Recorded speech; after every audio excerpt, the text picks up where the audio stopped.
Hello and welcome in MS mathematics. मैं सोनू गुप्ता और आज से हम लोग शुरू करने वाले हैं बीपीएससी प्रीवियस ईयर मैथमेटिक्स की क्वेश्चंस। तो 10-10 का हमने सेट बनाया क्योंकि बीपीएससी में कुल 10 क्वेश्चंस आते हैं, तो प्रीवियस ईयर क्वेश्चंस हम लोग करेंगे। जो भी इंपॉर्टेंट क्वेश्चन है, सिलेक्टेड क्वेश्चन है, उसको करेंगे और तरीका सीखेंगे कि किस तरीके से हम फास्टली क्वेश्चन को कर सकते हैं। तो चलिए, पहला जो क्वेश्चन है आप देख सकते हैं क्या कहता है कि the missing number in the sequence is. हमारे पास सीक्वेंस दे रखा है, आपको मिसिंग नंबर बताना है। यहाँ पर जो क्वेश्चन मार्क है, मतलब क्वेश्चन मार्क की जगह पर क्या आएगी ये हमें बताना है। तो फंडा क्या प्रयोग करना है, देखिए।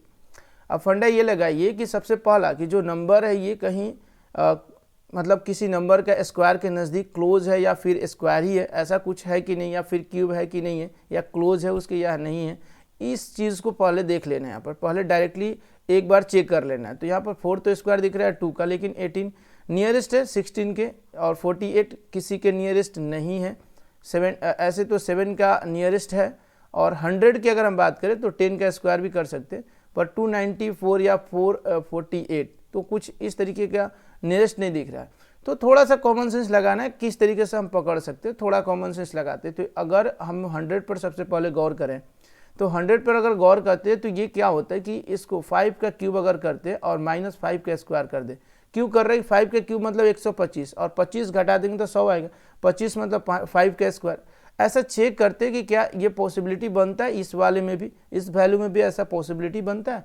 तो देख लेते हैं यहाँ पर। तो ये 5 था तो ये 4 का क्यूब कर लेंगे, -4 कर लेते हैं, 4 का स्क्वायर कर लेते हैं, यानी 4 का क्यूब घटाओ 4 का स्क्वायर। 4 का क्यूब कितना हो जाएगा? 64 हो जाएगा। 4 का स्क्वायर 16 हो जाएगा। कितना आएगा? 48 आएगा। यानी कि ये जो पैटर्न हमने ढूंढा है, ये पैटर्न बिल्कुल सेट कर रहा है इस सीक्वेंस पर।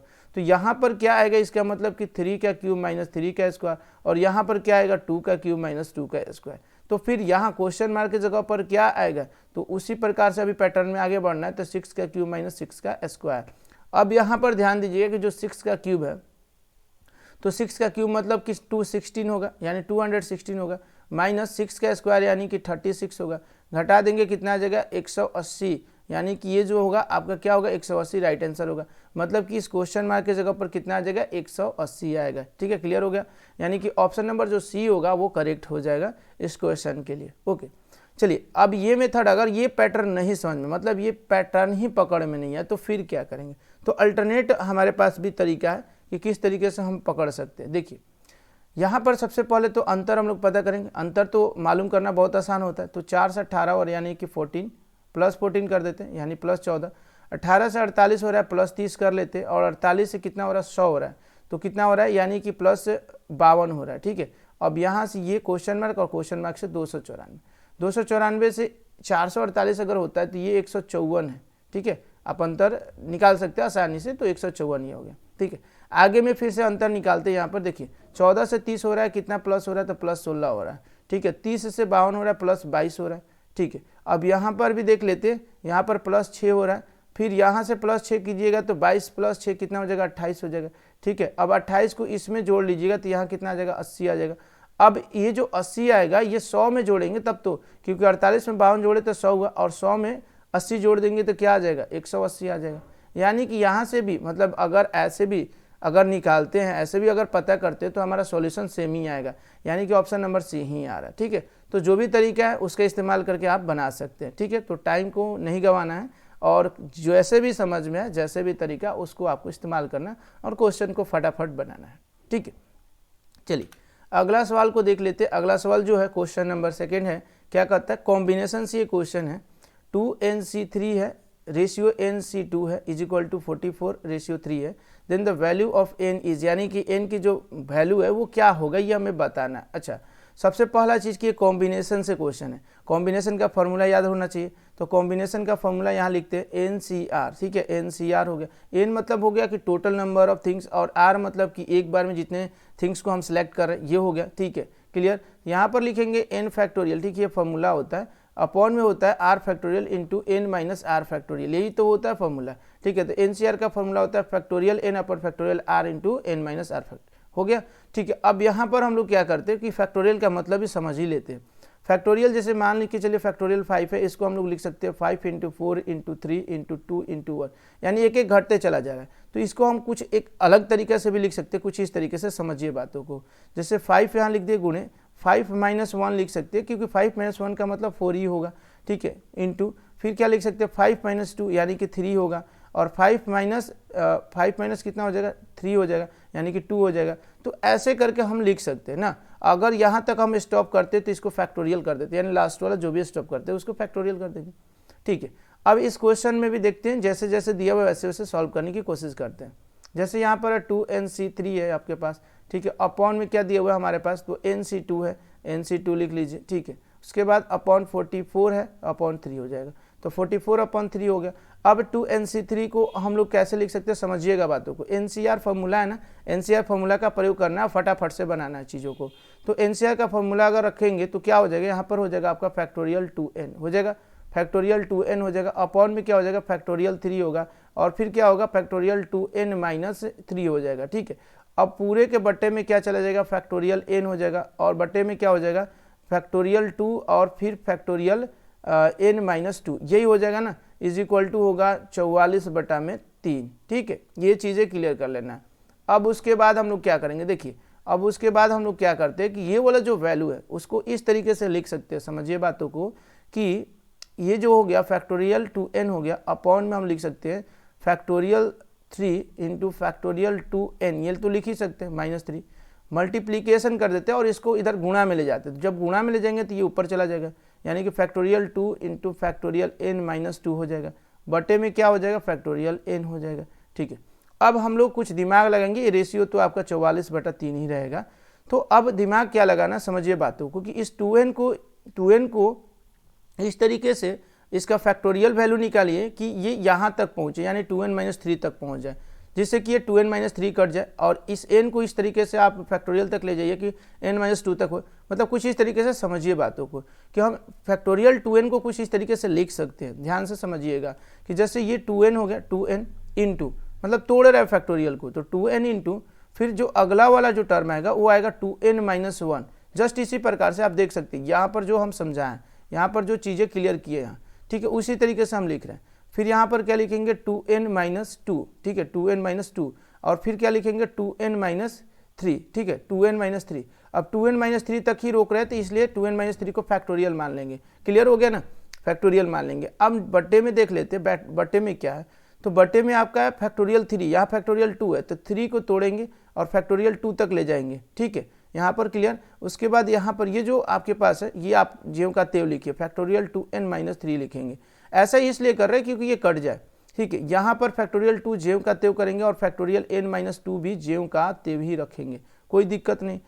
बट्टे में अब देखते हैं, बट्टे में चेक करते, जो ये है आपका फैक्टोरियल n, इसको भी n इंटू क्या लिखेंगे n इंटू n-1, ठीक है, n-1, और फिर क्या रख देंगे फैक्टोरियल में n-2 रख देंगे, फैक्टोरियल में n-2 रखेंगे। अब ऐसा इसलिए कर रहा है, ध्यान से समझिएगा, 44/3, इधर क्लियर नहीं होगा, इधर दिखाएंगे। अब यहाँ से देखिए ये n-2 और n-2 कैंसिल हो जाएगा, n-2 कैंसिल हो जाएगा, एक चीज़ तो यहाँ क्लियर हो गया।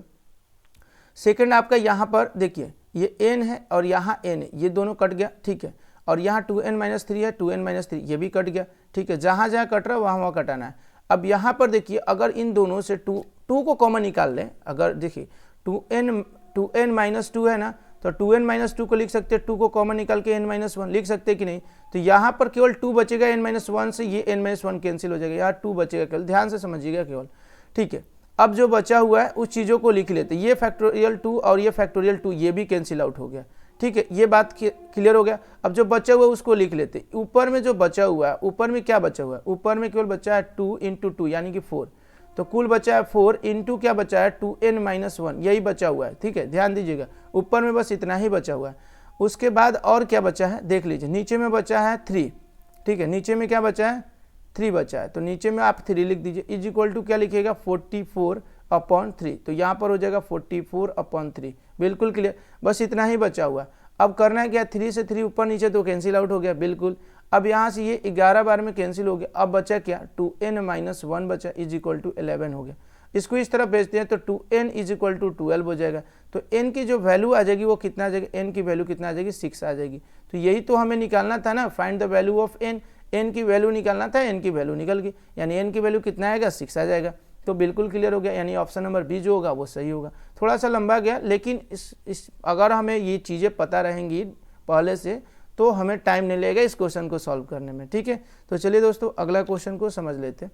यह हमारा जो अगला क्वेश्चन नंबर 3 क्या है कि if the average of m numbers is n square, यानी कि मतलब कोई m नंबर्स है और m नंबर्स का जो एवरेज है n स्क्वायर है, and that of n numbers is m square है और n नंबर का m स्क्वायर है, then the average of m plus n numbers, यानी दोनों नंबरों का जोड़ का एवरेज हमें बताना है कि कितना होगा। अच्छा ये बताइए कि अगर मान के चलिए कि m नंबर्स का मतलब m नंबर्स का जो एवरेज दे रखा है वो n स्क्वायर है। ठीक है, तो अगर हमें टोटल निकालना होगा, अगर m नंबर है और उसका एवरेज है n स्क्वायर, तो अगर हमें टोटल निकालना होता है तो हम लोग क्या करते हैं, जितना नंबर है और जितना एवरेज है उन दोनों का गुणा करते हैं, यही बात ना।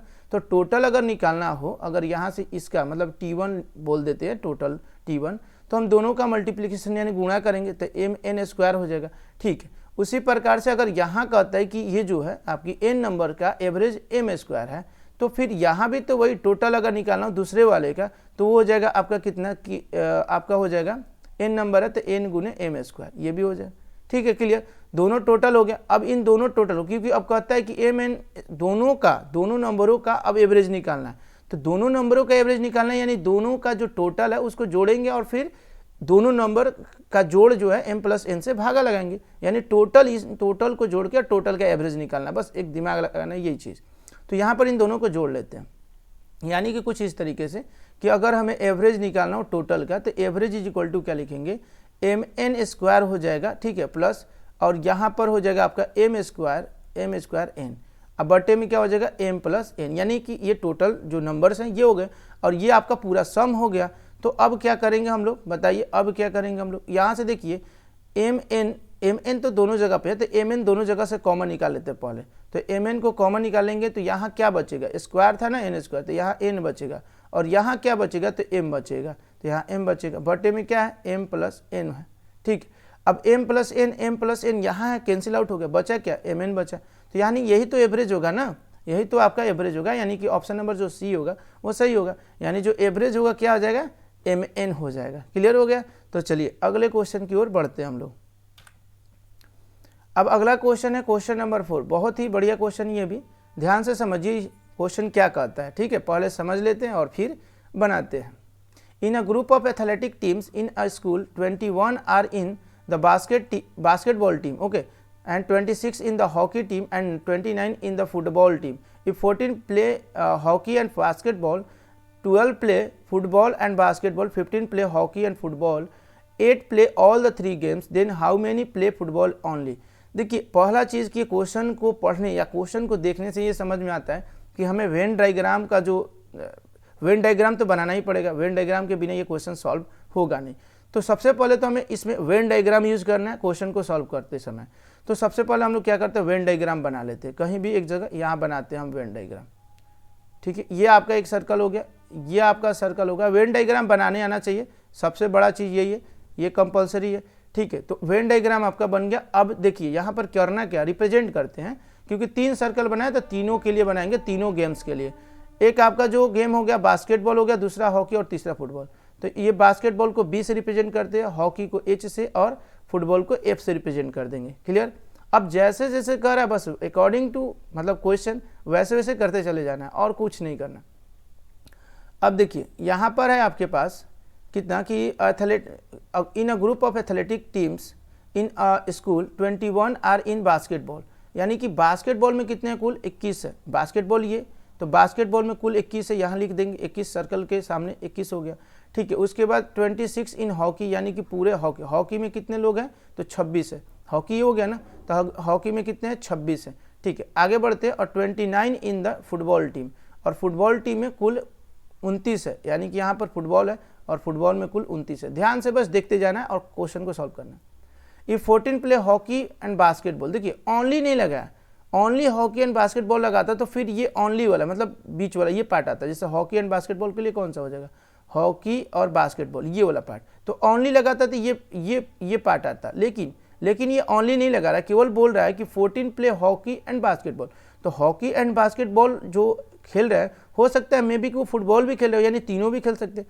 तो ऐसा कोई कंफर्म नहीं कर रहा है कि हॉकी और बास्केटबॉल ही केवल खेल रहा है, ओनली नहीं लगाया तो कंफर्म नहीं हो रहा, तो इसलिए तीनों में आ जाएगा, यानी तीनों से काउंटिंग होगा जो भी है कि कुछ तीनों गेम खेलने वाले होंगे और कुछ 2 गेम खेलने वाले भी होंगे। ठीक है, तो ये पूरे में काउंटिंग होता है। तो इसलिए यहाँ पर क्या दिया हुआ है कि 14 प्ले हॉकी एंड बास्केटबॉल, तो हॉकी के लिए ये हो गया हॉकी का सर्कल और ये बास्केटबॉल का सर्कल, तो ये जहाँ भी इंटरसेक्शन है तो यहाँ पर हम सामने में लिखेंगे कि ये हो गया आपका 14। ठीक, जैसे जैसे वैसे वैसे लिखते जाना है। 12 प्ले फुटबॉल एंड बास्केटबॉल, देखिए 12 प्ले फुटबॉल एंड बास्केटबॉल, ठीक है, फुटबॉल यहाँ है, बास्केटबॉल यहाँ है, तो यहाँ पर लिखेंगे हम लोग 12 play football and basketball. 15 play hockey and football, 15 कहाँ पे, हॉकी एंड फुटबॉल कहाँ पे, हॉकी ये हो गया और फुटबॉल ये हो गया, तो यानी यहाँ पर हो गया 15 प्ले हॉकी एंड फुटबॉल। जैसे जैसे क्वेश्चन कर रहा है वैसे वैसे लिखते जाना है। 8 प्ले ऑल द 3 गेम्स, यानी 8 ऐसे हैं जो कि सभी गेम खेलते हैं, यानी यहाँ पर हो गया ऐसे 8 हैं जो कि सभी गेम खेलते हैं। अब समझिए बातों को कि 8 तो सभी गेम खेलने वाले, तो केवल बास्केटबॉल और फुटबॉल खेलने वाले कितने हो जाएंगे, तो 12 तो टोटल है, जिसमें से 8 घटाएंगे तो ये बचेगा 4। बिल्कुल क्लियर। अब आगे बढ़ते हुए चलते, इसमें टोटल है 14, तो 8 घटाएंगे तो ये बचेगा 6, और इसमें कुल 15, 8 घटाएंगे तो इसमें बचेगा 7। तो बिल्कुल ही सिंपल हो जाता है, यहाँ से बिल्कुल ही सिंपल हो जाता है। अब जो क्वेश्चन पूछ रहा है वो हम बताएंगे केवल। Then how many play football only, कहता है कि फुटबॉल कितने लोग खेलते हैं, फुटबॉल, यहाँ पर फुटबॉल है, ओनली वाला ये है, ठीक है, ओनली वाला पार्ट ये है, तो इसका हमें बताना है। टोटल 29 है ना, टोटल 29 है, तो 8 और 4 मतलब कि 29 में से इन सभी को जोड़ के घटाना है, यानी 4 + 8 + 7, ठीक है, जोड़ लेते हैं, कितना हो जाएगा, तो 29 माइनस 8 और 4 कितना होगा, 12, 8 और 4 12, 12 और 7 कितना हो जाएगा, 19, 12 और 7 कितना हो जाएगा, 12 और 7 19, तो 19 को घटा देते हैं तो कितना आ जाएगा, टोटली 10 आ जाएगा। यानी कि ऐसे जो प्लेयर्स हैं जो कि केवल फुटबॉल खेलने वाले हैं वो 10 हो जाएंगे, यानी केवल फुटबॉल खेलने वाले प्लेयर कितने होंगे, 10 हो जाएंगे। यानी ऑप्शन आप चेकआउट कर सकते हैं, ऑप्शन नंबर जो ए है वो करेक्ट हो जाएगा। ठीक है, तो इस क्वेश्चन का आंसर होगा ऑप्शन नंबर ए। ठीक है, तो इस तरीके से क्वेश्चन को सॉल्व करना है, वेन डायग्राम बस बनाना है एंड देन फटाक से आप सॉल्व कर सकते हैं इस क्वेश्चन को, ज़्यादा कोई मुश्किल नहीं है, चीज़ों को समझना है। ओनली जब यूज होता है तो हमें क्या करना है, और डायरेक्टली अगर केवल लिखा रहता है ओनली के बिना तो क्या करना है, बस ये चीज़ें समझ आनी चाहिए, फिर ये वेन डायग्राम वाली जो क्वेश्चन होती है ज़्यादा मुश्किल नहीं होता है। चलिए आगे बढ़ते हुए चलते क्वेश्चन नंबर 5 की तरफ। बहुत ही बढ़िया क्वेश्चन ये, Mohan can do a bit of work in 25 days, ठीक है, which can be completed by Sohan in 20 days, both together labours for 5 days and afterward Mohan live off, how long will Sohan take to complete the remaining work. देखिए कहता क्या है कि मोहन 25 दिनों में अकेले काम को कर सकता है, मोहन को आप एम मान सकते हैं ना, कोई दिक्कत नहीं है, तो मोहन अगर किसी एक काम को 25 दिनों में कर सकता है बिल्कुल, उसके बाद सोहन उसी काम को 20 दिनों में करेगा, यहाँ पर लिख देते हैं 20 दिन, मोहन उसी काम को 25 दिनों में, उसी काम को सोहन 20 दिनों में अकेले कर सकते हैं। दोनों ने काम करना तो शुरू किया, लेकिन एक साथ केवल 5 दिन ही काम कर पाए, एक साथ केवल कितने दिन काम कर पाए, 5 दिन ही काम कर पाए। And afterward Mohan lives off, और फिर मोहन छोड़ देता है काम को, तो मोहन कितने दिन काम करते हैं, केवल 5 दिन करता है, तो इस पर यहाँ पर लिख दीजिए कि ये 5 ही दिन काम करता है। ठीक है, how long will Sohan take to complete the remaining, तो जो बचा हुआ काम है वो सोहन के द्वारा कितने दिनों में किया जाता है। सबसे पहले तो हम लोग करते क्या है कि इन दोनों से एलसीएम निकालकर हम ये पता कर लेते हैं कि टोटल जो काम है वो यूनिट में कितना होगा, तो 25 और 20 का जब एलसीएम लेंगे तो कितना आ जाएगा, 25 दूना 50 या 75 चौका 100, यानी कि 100 यूनिट टोटल जो है वर्क हो जाएगा। टोटल वर्क कितना होगा, 100 यूनिट हो जाएगा, 25 चौका 100, ठीक है, यानी कि जो इफिशियंसी 4 है वो मोहन के लिए होगा, और 20 5 100 यानी कि इफिशियंसी 5 जो होगा वो किसके लिए होगा, सोहन के लिए होगा। अब समझिए बातों को कि 5 दिन एक साथ काम किए, तो पहला चीज़ कि 5 दिन एक साथ काम किए तो मोहन का इफिशियंसी प्लस सोहन का इफिशियंसी गुणे 5, ठीक है, यानी 5 दिन तक तो ये लोग काम किए, तो कितना काम किए 5 दिन में निकलेगा, मोहन का इफिशियंसी है 4, सोहन का इफिशियंसी है 5, गुणे 5 कर देते हैं, तो 9 गुणे 5 करते हैं तो कितना आ जाएगा 45, यानी कि 45 यूनिट काम एक साथ किए 5 दिनों में। ये बात तो क्लियर हो गया।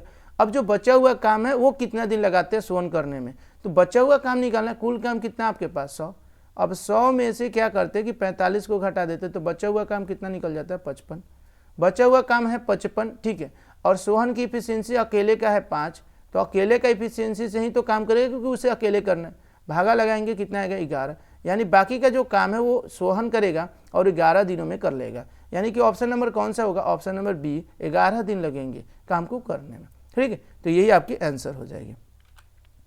चलिए अगला क्वेश्चन देख लेते हैं। अगला क्वेश्चन है क्वेश्चन नंबर 6, बहुत ही बढ़िया क्वेश्चन है। A clock is started in 12 Noon by the 10 minutes past 5 जो भी है, मतलब कि 5 बज रहा है, ठीक है ना। The hour hand has turned through, ठीक है, यानी कि आवर हैंड जो है घंटे का सुई है वो कितना डिग्री तक वो मतलब घूमा वहाँ से, मतलब 12 बजे से लेकर 5:10 तक, 10 मिनट पास्ट 5 मतलब हो गया कि 5:10 तक। तो सबसे पहले तो हम एक क्लॉक बना सकते हैं, यहाँ पे बना ले, एक क्लॉक बना लेते हैं, ठीक है। ये आपकी एक क्लॉक हो गई, और आप जैसे यहाँ पर समझिए बातों को कि ये 12 हो गया और ये आपका हो गया मान के चले कि 5, ठीक है। तो जो आवर हैंड है वो यहाँ पे आया होगा, थोड़ा सा तिरछा गया होगा आवर हैंड, थोड़ा सा तिरछा, ठीक है। तो यहाँ से यहाँ ये पूरा रोटेशन किया, ये पूरा रोटेशन किया, तो मतलब यही एंगल तो हमें बताना है कि जो आवर हैंड है ये टोटली कितना रोटेट किया, यही बात बता रहे हैं ना, आवर हैंड की बात है।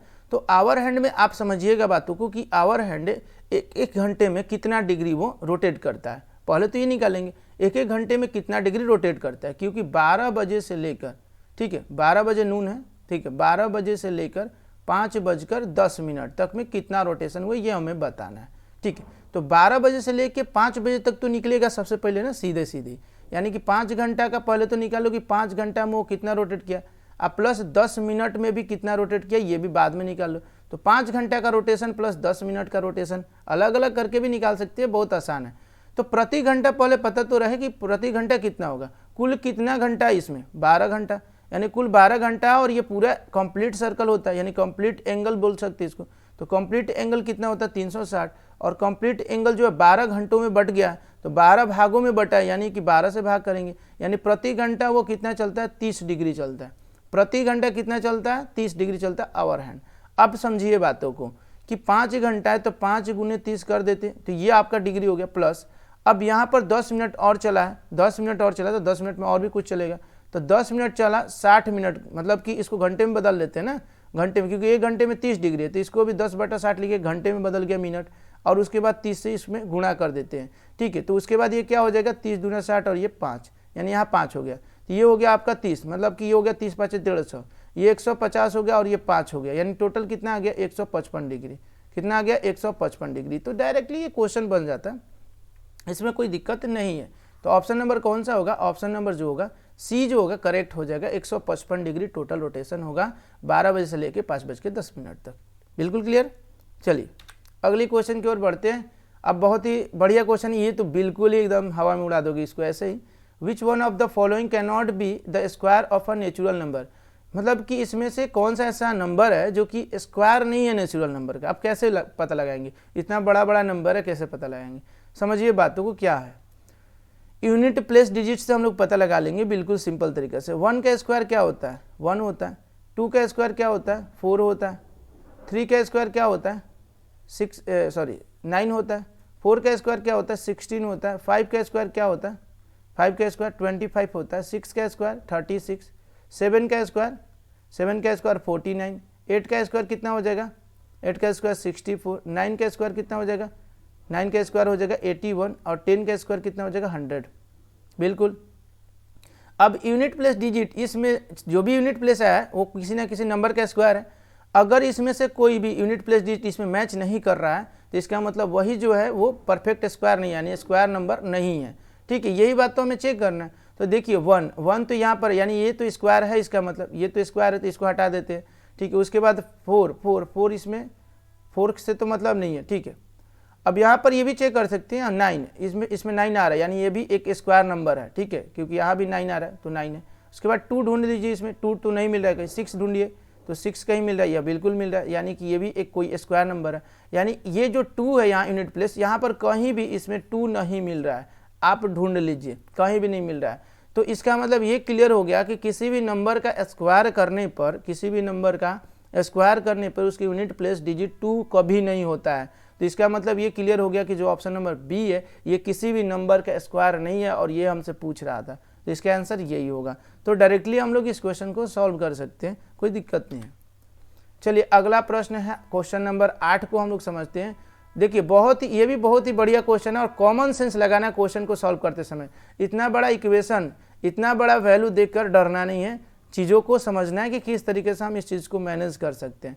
देखिए हमारे पास दो इक्वेशन दिया है, तो एक्स और वाई का जो वैल्यू निकालना है, तो अब यहाँ पर हम लोग ये नहीं करेंगे कि बैठ जाएंगे इसको सॉल्व करने में गुणा भागा करके और एक्स और वाई के वैल्यू निकालने बैठेंगे, ऐसा कुछ नहीं करना है। हमें क्या करना है, हमें करना है पुट एंड गेट, ठीक है, यानी कि हम लोगों को वैल्यू को पुट करके चेक करना है, ठीक है, वैल्यू को क्या करना है, पुट करके चेक करना है दोनों इक्वेशन में बारी बारी से।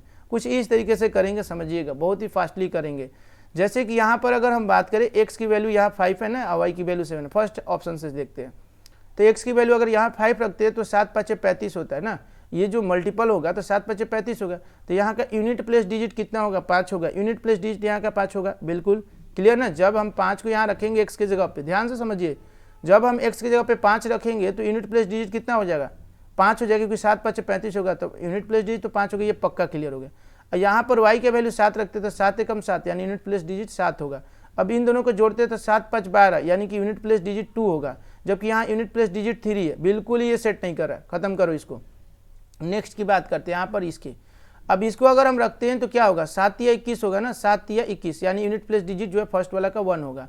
सेकेंड वाला का देखते हैं 2 × 1 होता है तो 2 हो जाएगा, यानी दोनों को अगर जोड़ लेते तो 3 है, बिल्कुल बिल्कुल मैच कर रहा है, यानी कि यूनिट प्लेस डिजिट मैच कर रहा है, यानी 3 आ रहा है। अब इसी चीज़ को यहाँ भी चेक कर लेते हैं, मतलब दूसरे इक्वेशन में भी सेटिस्फाइड होना चाहिए, बस और कुछ नहीं। यहाँ पर 3 रखते हैं तो 3 × 3 या 3 × 1 यानी 3 हो गया, और यहाँ पर 2 रखते हैं तो 7 2 जा 14, 14 का यानी 4 हुआ, तो 4 और 3 टोटल कितना हुआ 7, यानी कि यहाँ भी यूनिट प्लेस 7 आ रहा है। अब देखो कितना फास्ट बना, इसमें कहीं भी कुछ सॉल्व करने का जरूरत नहीं, यानी ऑप्शन नंबर जो बी है सेटिस्फाइड कर रहा है दोनों की यूनिट प्लेस डिजिट, तो बस ऑप्शन नंबर बी जो होगा आपका करेक्ट हो जाएगा, ठीक है ना, क्लियर हो गया। यानी कि इसका जो आंसर होगा ऑप्शन नंबर बी होगा। आप चेक कर सकते हो बिल्कुल ही 100%। तो ऐसे करके हमें क्वेश्चन को बनाना अगर कोई बड़ा इक्वेशन होता है तो। चलो अगला क्वेश्चन देख लेते हैं, क्वेश्चन नंबर 9। तो ये सेकंड लास्ट क्वेश्चन रहेगा आज की। तो क्वेश्चन नंबर 9 में भी कॉमन सेंस लगाना है, बहुत ही बढ़िया क्वेश्चन है। 598 प्लस 479, ठीक है, फिर 598, ये देखिए माइनस यहाँ चला गया, माइनस यहाँ है, ठीक है, समझिएगा बातों को। तो माइनस यहाँ पर माइनस साइन है, तो 598 प्लस 489, फिर 598 79 बटे में 598 इंटू 479। अब देखो करना क्या है, इसमें दो ही प्रकार के वैल्यू दिख रहे हैं, यहाँ दो ही प्रकार के वैल्यू दिख रहे हैं, तो हम लोग क्यों ना इसको ए बी भी मान सके, ठीक है, ए बी भी मानकर हम बना सकते हैं ना इसको। तो चलो मान लेते हैं, एक को ए मान लेते हैं, एक को बी मान लेते हैं, कोई दिक्कत, इसको आप ए मान लो और इसको आप बी मान लो, कोई दिक्कत नहीं। चलो देख लेते हैं, एक बार मान कर तो देखते हैं। तो a प्लस बी ये हो गया का होल स्क्वायर माइनस ए माइनस बी का होल स्क्वायर, अपॉन में क्या हो जाएगा a इंटू बी हो जाएगा।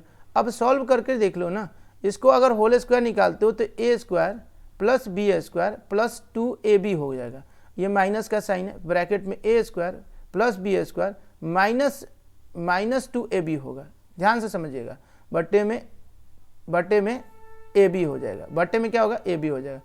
अब इसको जब तोड़िएगा ना तो minus A square minus B square minus B square, अभी माइनस माइनस प्लस हो जाएगा यानी 4ab हो जाएगा, और 4ab अपॉन में ए बी हो जाएगा, तो ए बी से ए बी तो कैंसिल हो जाएगा, बचेगा क्या, केवल 4, यानी ये सब नंबर कट जाएगा आपस में, केवल 4 बच रहा है, यानी कि option number A he correct होगा। तो डायरेक्टली ये बनाना था, इसमें कोई दिक्कत नहीं, वैल्यू को कुछ स्क्वायर कुछ नहीं निकालना, डायरेक्ट बना देना है अलजेब्रा के फॉर्मूला पर, ठीक है। तो ऑप्शन नंबर कौन सा होगा, ए होगा, ठीक है। चलिए और लास्ट क्वेश्चन आज का, इसको हम लोग देखते हैं। लास्ट क्वेश्चन क्या कहते हैं कि the population of a town is 1,76,400, मतलब एक टाउन की पॉपुलेशन इतना है, इफ इट इंक्रीजेज एनुअली, अगर ये जो टाउन की पॉपुलेशन है एनुअल यानी सालाना बढ़ता है 5% के दर से, then what will be its population after 2 years, यानी 2 साल बाद कितना हो जाएगा इसका पॉपुलेशन। अब बातों को समझिए कि ये ठीक, अगर इसको आप प्रिंसिपल मान लो, अगर आप इसको प्रिंसिपल मान लो और ये आप रेट हो गए, ये तो आपकी रेट हो गया और टाइम भी दिया हुआ, तो ये ठीक उसी प्रकार से जैसे कंपाउंड इंटरेस्ट है, जैसे कंपाउंड इंटरेस्ट को हम सॉल्व करते जस्ट उसी प्रकार से, बस यहाँ जनसंख्या की बात की गई, पॉपुलेशन की बात की गई। तो अगर ठीक कंपाउंड इंटरेस्ट की जैसे ये क्वेश्चन लग रहा है तो इसका मतलब कि ये ठीक कंपाउंड इंटरेस्ट की जैसे इसकी फॉर्मूला भी प्रयोग होगा, यानी हम लोग फॉर्मूला वही लगाएंगे कंपाउंड इंटरेस्ट वाला, जो amount is equal to P into 1 plus R upon 100 to the power T होता है, बस वही फार्मूला लगाना है, क्वेश्चन को सॉल्व करना है, ठीक है। तो इस फार्मूला को लगा के भी सॉल्व कर सकते हैं, या फिर एक अदर मेथड है उसके जरिए भी हम सॉल्व कर सकते हैं। देखिए डायरेक्टली भी सॉल्व कर सकते हैं, क्योंकि यहाँ पर देखिए 5% प्लस 5% एक फार्मूला होता है x प्लस वाई, 2 सालों के लिए हम बता रहे हैं XY अपॉन 100। हम लोग क्या करते हैं, इससे इस फार्मूला के जरिए हम डायरेक्टली जो परसेंटेज, जो इंटरेस्ट के तौर पे जो भी परसेंटेज इंक्रीज करेगा उसको हम डायरेक्ट निकाल सकते हैं। परसेंटेज के तौर पे जो भी इंक्रीज करेगा इंटरेस्ट उसको हम निकाल सकते हैं in the form of percentage. कैसे? 5% पहला साल प्लस 5% दूसरा साल प्लस 5 इंटू 5 अपॉन 100। टोटल कितना हो गया बता दीजिए, 50-25 हो जाएगा, ये टोटली हो गया आपका 10.25।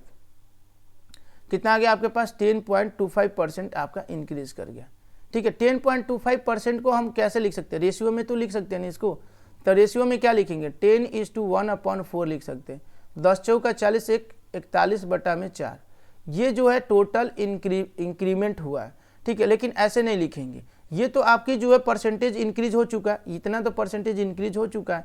ठीक है, अब पहले से जो था हमारे पास जनसंख्या यानी कि 1,76,400, इसको भी उसमें जोड़ लेना है, तो 100% प्लस इंटरेस्ट के तौर पे 10.25%। तो टोटली कितना आ गया हमारे पास, ये देख लीजिए, तो 110.25% ये आपके पास टोटल आया। इसको हम रेशियो में चेंज करेंगे तो क्या लिखेंगे? 110:1/4 लिख सकते हैं, 0.25 के जगह पे लिख सकते हैं। अब यहाँ पर क्या करेंगे, ये 440 प्लस 441/4%, यानी ये टोटल जो है बन गया। यानी कि ये जो शुरुआती का था उसके बाद जो इतना एज अ मतलब कि रेट जो है बढ़ा जनसंख्या 10.25% 2 सालों में बढ़ा है, तो कुल इतना हो गया परसेंटेज के तौर पे। तो अब हम लोगों को क्या करना है, देखिए ऐसे अगर हम कर लेते हैं ना तो बहुत आसान हो जाता है। ये तो टोटल परसेंटेज में जनसंख्या निकल चुका है, और यहाँ पर शुरुआती जो जनसंख्या उसको आप देख लो 176,400, ये शुरुआती जनसंख्या था। अगर इसको हम 100 से डिवाइड कर दे, क्योंकि शुरुआती जो जनसंख्या उसको 100% माने हम, इसको जैसे ही हम भाग करते तो 1% का वैल्यू निकल जाएगा। यहाँ से 1% की वैल्यू निकल गई तो 1764, ये आपका 1764, तो ये आपकी आ गई। उसके बाद आपकी ये 441 अपॉन में 4 हो जाएगा। ठीक है, उसके बाद इसको हम कटाते हैं अगर, तो 4 4 जा 16 एंड 4 4 जा एंड 4 1 जा, इन दोनों का मल्टीप्लीकेशन करते हैं, यानी 441 इंटू 441। अब इन दोनों का मल्टीप्लीकेशन करके चेक कर लेते हैं कि कितना आता है, तो 441 441, 1 1 जा 1 4 जा 1 4 जा। ठीक है, 4 1 जा और 4 4 जा 16, 4 4 जा 16 1 17। ओके, उसके बाद 4 1 जा 4, 4 4 जा 16 एंड 4 4 जा 16 1 17। चलो जोड़ लेते हैं अब, 1 8 6 4 10 4 14, 7 6 13, 1 14 और 8 1 9 और ये हो गया 1, यानी 1 9 4 4 8 1, ये आपकी वैल्यू आ जाएगी। आप पिला लो, कहाँ पर है ये वैल्यू, यही वाला है ना, 1 9 4 4 8 1, यही आपका क्या हो जाएगा, करेक्ट आंसर हो जाएगा। ठीक है, तो ये आपकी फाइनली जो हो गई, ये टोटली आपकी आज की जो सेशन थी इसमें आपको कुल 10 क्वेश्चंस कराए गए, प्रीवियस ईयर क्वेश्चंस। अब अगले सेशन में यानी अगला हमारा सेट जो होगा उसमें भी आपको 10 क्वेश्चंस मिल जाएंगे जो हमारा अगला आने वाला है। ठीक है, तो वेट कीजिए। अभी फिलहाल ये आपकी जो 10 क्वेश्चंस हमने कराए बीपीएससी प्रीवियस ईयर मैथमेटिक्स के क्वेश्चन। ठीक है, ये कैसा लगा आप कमेंट बॉक्स में कमेंट करके ज़रूर बताएं। ठीक है, धन्यवाद।